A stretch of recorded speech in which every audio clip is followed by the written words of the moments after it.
Back to weather this morning, getting ready for the coldest air we have seen in quite a while.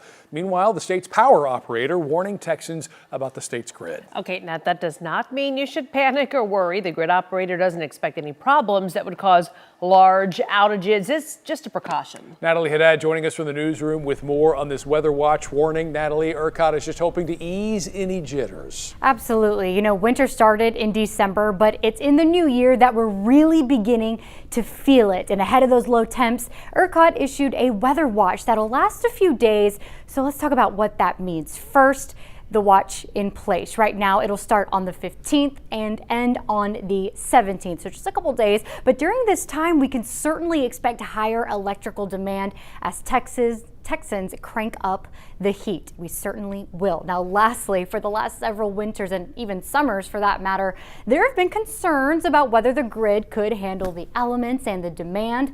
Well, ERCOT says during this cold snap, yes, conditions will hold up. Now, this year, ERCOT began issuing varying levels of watches and warnings ahead of situations that might stress the grid.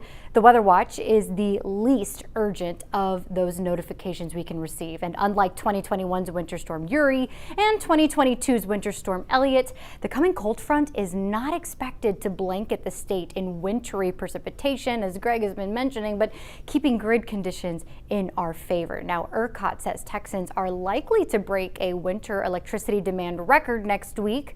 We'll keep an eye on the grid for you right here on WFAA, so you'll want to stay with us. I'll send it to you, Tashara. Okay, Natalie, thank you. And we've talked about your home and your pipes, but you got to protect your vehicle this weekend, too, before our temps drop down, okay? Here's a checklist for you. First, consider changing your tires, or at least make sure they're full. Remember, your tire pressure will drop in the cold. And don't forget to check your battery, too.